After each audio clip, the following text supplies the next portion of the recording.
Hello friends, welcome back to my channel.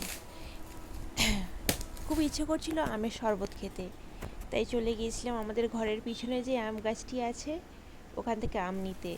দুখানা আম পেড়ে নিয়েছিলাম। এই গরমকালে আমের শরবত খুবই ভালো লাগে। গরমকাল মানেই তো ঠান্ডা ঠান্ডা জিনিস খেতে ইচ্ছে করবে। আমের শরবত, কখন লেবুর শরবত। তাই দুখানা আম নিয়ে ভালো করে কচলে ধুয়ে নিলাম। প্রথমে ভালো করে এর ময়লাগুলো বার করে দিলাম, ধুয়ে কচলে কচলে। এই যে এরপর ধুয়ে নিলাম দুখানা আম। ধুয়ে নিয়ে আমগুলোকে বটি দিয়ে ছিলে নিলাম। ছিলে নেওয়ার পরে এই যে দুখানা আমের যে হালকা হালকা আঁটি এসেছে ছোটো পাতলা পাতলা, ওগুলোকে কেটে বাদ দিয়ে দিয়েছিলাম। তারপর শুধু শাঁসগুলোকে কেটে নিচ্ছিলাম বাদ দিয়ে। এই যে কাটা হয়ে গেছে শাঁসগুলো।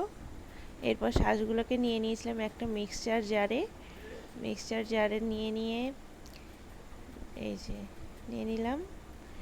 এরপরে এতে মিশিয়ে দিয়েছিলাম চিনি, স্বাদ মতো চিনি দিয়েছিলাম, কারণ শুধু আমের শরবত মানে খুবই টক, এর সঙ্গে একটু চিনি মিক্স করলে খুবই ভালো লাগবে খেতে। এরপর এটাকে মিক্স করে নিয়েছিলাম। মিক্স করে এবার এই যে দুটো বরফ দিয়ে দিলাম গ্লাসের মধ্যে বরফ দিয়ে ওই যে পেস্ট করেছিলাম পেস্টটা দিয়ে নেব একটু। পেস্টটা দিয়ে নিলাম পরিমাণ মতো। পেস্ট দিয়ে এর মধ্যে এবারে জল, এক গ্লাস জল মিশিয়ে দিলাম, ঠান্ডা জল মিশিয়ে দিয়ে বাস আমার কোল্ড ড্রিঙ্কস রেডি। আমের শরবত, কাঁচা আমের শরবত আমার খুবই ভালো লেগেছে খেতে। আপনারাও বাড়িতে বানিয়ে খেয়ে দেখুন, খেতে খুব ভালো লাগবে।